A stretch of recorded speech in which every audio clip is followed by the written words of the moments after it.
मित्रों, सादर जय सियाराम। समस्त गणमान्य मित्रों के चरणों में मैं प्रणति करूंगा और आज एक निवेदन करना चाहूँगा। कुछ वीडियो आजकल बहुत वायरल हो रही है, सोशल मीडिया के माध्यम से उसको ब्रॉडकास्ट किया जा रहा है और आप लोगों तक भी शायद पहुँच ही चुका होगा कि जो विश्व विश्रुत अनिरुद्धाचार्य जी महाराज हैं, उनके विषय में आजकल लोग थोड़ा बहुत समझ जाते हैं कि वो उन्होंने क्या क्या बोला। आजकल लोगों को व्याकरण नहीं आता है और वो अर्थ करने के लिए चल देते हैं।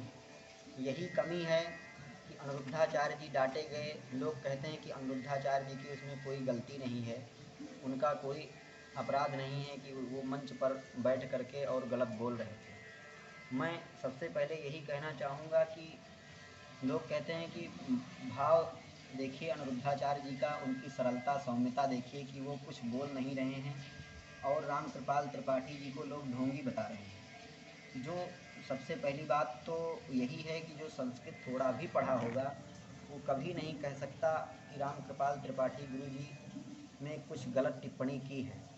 भाव जगत में आ करके अगर देखा जाए तो प्रत्येक भागवत के प्रत्येक श्लोक में राधा जी का नाम है। राध साध संसिद्धौ धातु से राधा शब्द निष्पन्न होता है, जिसका अर्थ है कि जो साधना से संपन्न है।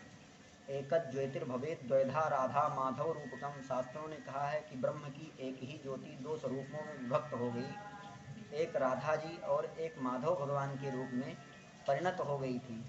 तो राधा जी का नाम तो प्रत्येक अक्षर में है भाव जगत में अगर देखा जाए, लेकिन शाब्दिक दृष्टिकोण से अगर हम देखेंगे, अगर व्याकरण के दृष्टिकोण से अगर देखा जाए तो राधा जी का नाम नहीं है। पूरे भागवत में आप देख सकते हैं, वहाँ पर स्पष्ट रूप से लिखा हुआ है उद्यतायुर्दौर्दण्डै राधावंतो भटान मृधैः। अब वहाँ पर लिखा हुआ है उद्यतायुधैः, उद्यत हो करके और आयुधों से सुसज्जित हो करके लड़ने के लिए चले। थोड़ा भी अगर कोई संधि पढ़ा होगा संस्कृत का तो वो कभी भी टिप्पणी नहीं करेगा। वैसे तो गोपाल सहस्त्र नाम स्तोत्र में भगवान शंकर जी माता पार्वती जी से कहते हैं कि गौर तेजो बिना यस्तु श्याम तेजस समर्चयेत, जपेद व ध्यायते वापी सा भवेत पातकी शिवे। गौर तेज के बिना अगर कोई श्याम तेज की उपासना करता है, गौर तेज का मतलब ये है कि राधा जी हमारी गौर तेज की हैं, माने गोरी हैं।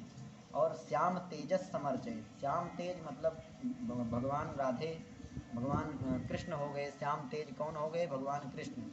और उनके मतलब राधा रानी के बिना अगर श्याम की हम उपासना करते हैं तो उनको भगवान शंकर जी कहते हैं वो पातकी है, माने वो राक्षस है। तो वैसे अगर देखा जाए तो राधा जी का नाम तो प्रत्येक जगह है और भागवत के एक भी श्लोक में राधा जी का नाम नहीं आया है। लोग तो भाव जगत में देखते हैं तो भाव जगत में अगर हम देखें तो है राधा जी का नाम, लेकिन अगर शाब्दिक दृष्टिकोण से देखा जाए तो पूरे भागवत में नहीं है। और रह गई ये बात कि जो गुरु जी ने टिप्पणी किया वो बहुत ही यथार्थ किया, क्योंकि वहाँ पर इतने विज्ञवर बैठे हुए थे, इतने सुधीजन वृंद बैठे हुए थे, विद्वानों के मध्य में कोई जा कर के गलत बोले और विद्वान न टोकें तो वो बाद में अगर कहीं गलत बोल रहा होगा तो कोई अगर अलग कोई टोक देगा तो वो कहेगा कि हम विद्वानों के बीच में बोले, वहाँ पर हमको किसी ने नहीं टोका, लेकिन तुम आज टोक रहे हो।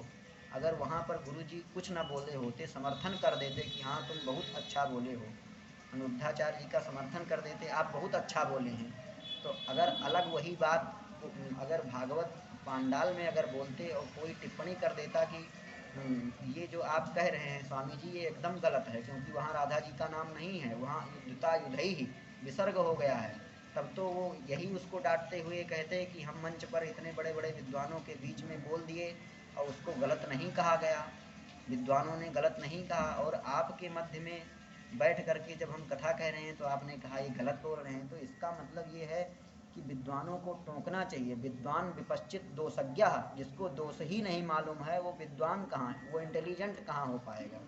जिसको दोष ही नहीं मालूम है किसी का, वो विद्वान हो ही नहीं सकता है। विद्वान उसको कहते हैं जो दोषज्ञ है, जो दोषों को जानने वाला है। आजकल अभी हम वीडियो में वायरल वीडियो कुछ ब्रॉडकास्ट किया जा रहा है, तो हमने देखा कि एक विद्वान कह रहे हैं कि वो आए हमसे शास्त्रार्थ करने, राम कृपाल त्रिपाठी जी, अनिरुद्धाचार्य अनिरुद्धाचार्य जी जैसे विनम्र और संभ्रांत लोगों को मंच पर अपमान कर दिए। तो मंच पर अपमान करने का उद्देश्य नहीं था, इतने बड़े बड़े विद्वान थे, सब लोगों ने बोला, लेकिन गुरुजी वहाँ पर टिप्पणी नहीं किए। लेकिन इनसे कोई बैर तो था नहीं, अगर बैर होता तब तो शुरू में उनके बगल से ही उठ करके गुरुजी चले जाते। उन्होंने केवल शब्द पर टिप्पणी किया। फिर भी अनिरुद्धाचार्य जी की गलती ये थी कि वो स्वीकार नहीं कर रहे थे गलती को। अगर वहीं पर स्वीकार कर लेते तो गुरुजी इतना आक्रामक नहीं हो पाते। तो इन्हीं शब्दों के साथ हम वाणी को विराम, ज़्यादा कुछ ना कहते हुए आप लोगों के श्री चरणों में नतमस्तक प्रणति निवेदित करते हैं। जय श्री राम, जय श्री राधे।